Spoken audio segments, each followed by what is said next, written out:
scientific evidence and a mechanism by which this over-vaccination that we're doing now in the world, the United States is worse than any country in the world, can destroy the immune system, making these children more susceptible to infections. They're going to have a higher death rate from minor infections, and they know that, and that fuels the panic for more vaccines. We have college students are told you have to get all the childhood vaccines again. Now, you're thinking, all of us went through college or university, and we didn't have any problem with meningitis and all these other things they're talking about today. I don't remember a single student ever dying. But now suddenly, it's such an emergency, we have to make sure every college student is vaccinated. Well, I have treated college students who were just destroyed. One was a very brilliant young lady, daughter of a friend of mine, who took these vaccines, and she was just devastated neurologically and physically. We did some things and brought her through it. But there's no question it was due to the vaccine. Her father's a physician. Dr. Blaylock joining us right now. Why, from studying this for decades, what is the strategy of the big pharma? Because obviously as they damage more and more people, the tide is turning against them. Is it short-term profit? I know we've talked about eugenics, population reduction. Are they just trying to set the precedent where they can get away with whatever they want, whenever they want? I mean, what is the method of this madness? Well, if you look at it, a very close parallel to what we're seeing now was the eugenics movement in the 20s and 30s up to the 50s. They told us the same thing. This is for public health. Unless we get rid of these bad gene pools, we're going to ruin society, and all of us are going to pay. It is an emergency public health issue that we round up these people, forcibly sterilize them against their will, even put them in concentration gulags, which if you read the book by Black about the history of eugenics in the United States, where they forcibly sterilized thousands of young women against their will. And they use the same argument.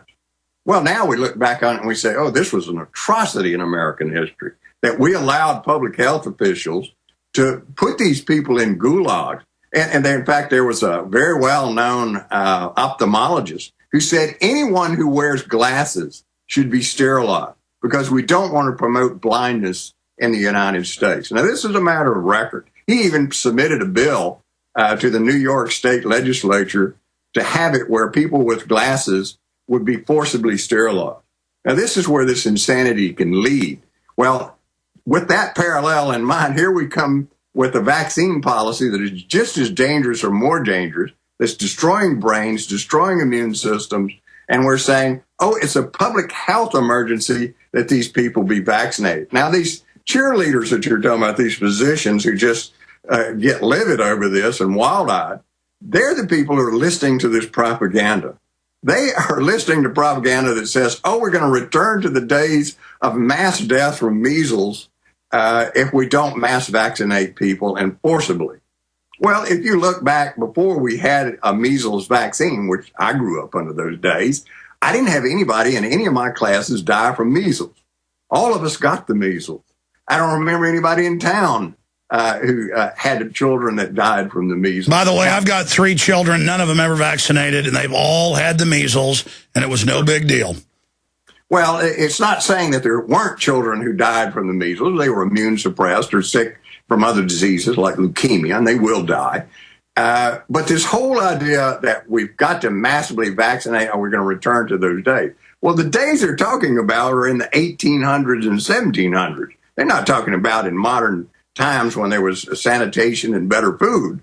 That's what caused the drastic fall in these diseases and the low mortality rate. If you look at the mortality of diseases for which there's no vaccine in the United States, it had the lowest death rate and complication rate anywhere in the world. Well, doctor, what about this? I mean, I see articles all the time. I saw one in CBS News just a few weeks ago, again, every year, where they're giving these polio vaccines all over the world, and it's causing basically, it's like it's weaponized, super deadly polio. And now I've got a report right here. The main cause globally now of polio is the vaccine.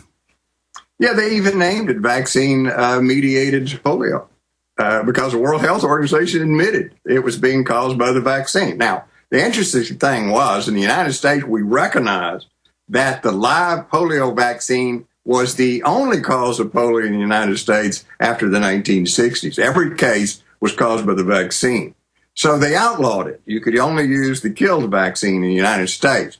So the drug companies took the live virus polio vaccine and brought it to the third world and started mass vaccinating them, knowing it was going to cause epidemics of polio. Well, then there's an article in the World Health Journal which says, well, yes, we did create an epidemic of this special vaccine called polio, but now that we've triggered it, we have to double our efforts at vaccination. This shows the insanity of these people. But as you said, they are coming down with both feet with their propaganda right now out of desperation. I see it backfiring, Dr. Blaylock. We're about to go to break, but briefly, what are you seeing out there in the public? Well, the public is a lot wiser than the medical profession overall itself, particularly the pediatrician. They understand what's happening. Because like you say, they read these stories, they talk to their friends and say, my child was perfectly normal and doing really well, was vaccinated. 2 days later, they end up with seizures that's uncontrollable or neurological deterioration. So, you know, any rational mind, when you're looking at cases all over the world, everybody's having the same experience. It's that close association.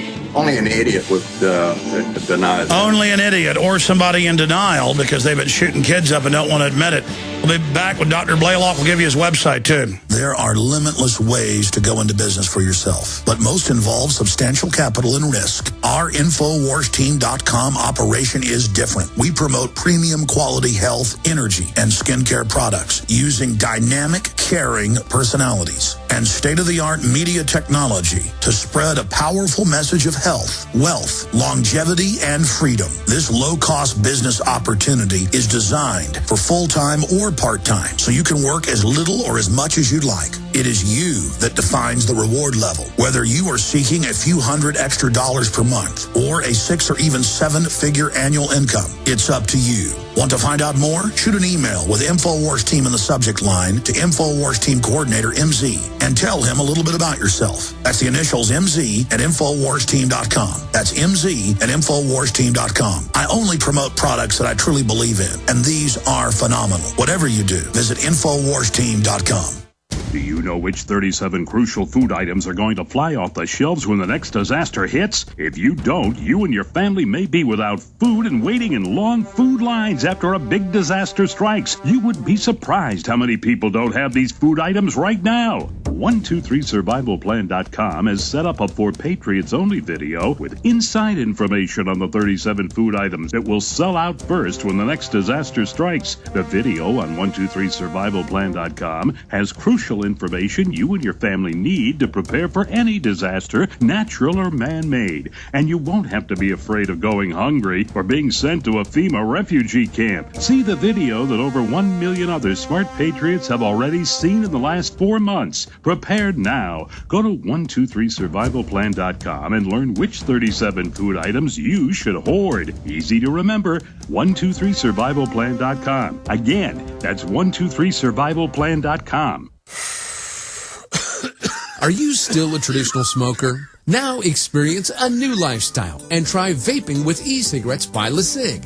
Imagine no ashes, stains, nasty smell, or coughing and hacking. With LeSig e-cigarettes' revolutionary microelectronic technology, rechargeable battery, and unique replaceable cartridge, you'll get all the benefits and satisfaction of smoking without the hazards. Choose your taste from a wide variety of our new American-made vape-free e-liquids at LeSig.com. And LeSig smokes the competition by serving thousands of worldwide customers with real people customer service, fast, free, same-day shipping, and a 30-day warranty and satisfaction guarantee. So are you ready for a new vaping lifestyle? Then call 870-518-4307. That's 870-518-4307. Or visit LeSig.com, spelled LECIG.com. LeSig e-cigarettes for today's modern smoker.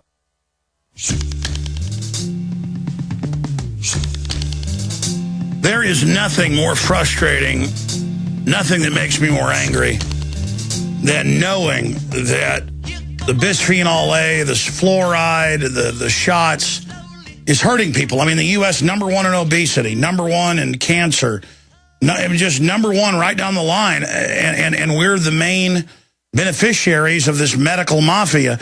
Going back to Dr. Russell Blaylock, MD, retired brain surgeon, neurologist.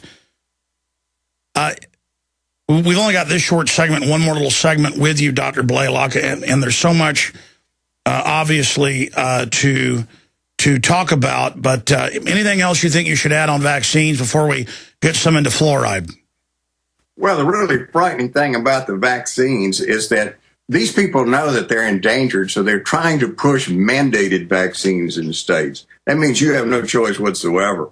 Well, a lot of the states that have mandated vaccines like HPV, the Gardasil, there's a lot of options opting out that's allowed. Well, there's some articles recently in JAMA, the journal of the AMA, which said we ought to get rid of the ability for these parents to opt out and these children should be forcibly vaccinated. Well, they know that if they have to debate this, they're going to lose. So they want to go to legislatures and judges, have this mandated, so you have no choice. They'll take your child away and forcibly vaccinate them. And then when the child is destroyed neurologically, they'll give them back to you and say, now, take care of the child. We don't think it had anything to do with the vaccine. Well, this is happening thousands of times, tens of thousands of times. And listen, I was talking to this nurse and others. A lot of times when they make you get it and then now you're in a wheelchair, they don't even want to see you. It's like you don't even exist. They take no responsibility. Exactly. And the doctors say there's no way that could be connected to the vaccine when there's a very good mechanism. You can do this in experimental animals.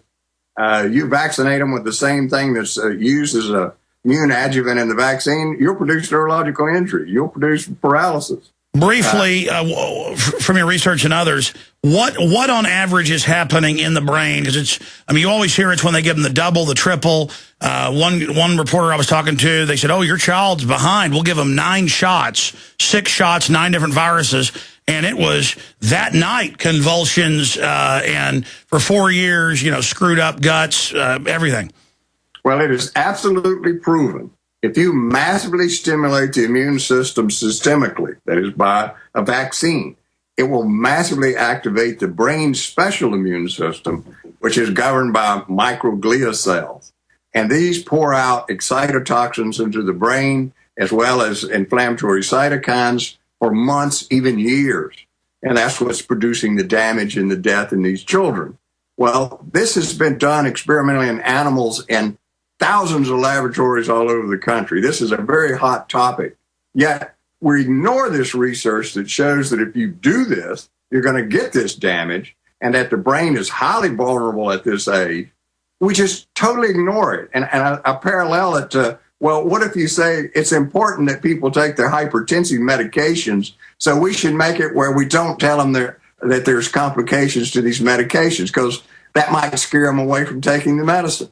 So we can start lying about side effects of drugs and everything else that has to do with surgery or anything else. We just won't tell people that things can happen. And that's exactly what they're doing with vaccine. They all admit these complications occur, but they say, well, if the public finds out, they'll be afraid to get the vaccine, and then we won't be able to. Yeah, so they claim it's this trade-off, but then we know it's reducing immunity. We know it's not even protecting people in most cases, so it's a fraud when you break it down. We're about to go to break with just 5 more minutes with you, but looking at autoimmune responses, this wasn't it the swine flu that killed tens of millions? It was an over-autoimmune response in the lungs that actually killed people. I mean, it's well known that a regular virus a lot of times kills you from the autoimmune response, correct, doctor? Well, your body's overreaction to the vaccine, absolutely, and to the virus. But you see, this goes to an informed consent issue. Patients and families are being denied informed Exactly. consent. Stay there. Back in 1 minute. You are listening to GCN. Visit GCNlive.com today. Hundreds of nations have fallen to tyranny in the last century alone. This is our last chance to not relive history. As we're finishing off this agenda, they'll be pulling the rug from underneath Americans at home. We have tremendous influence on our president and Congress. and they really are calling the shots. I think it's incumbent upon all of us as American citizens to pay attention.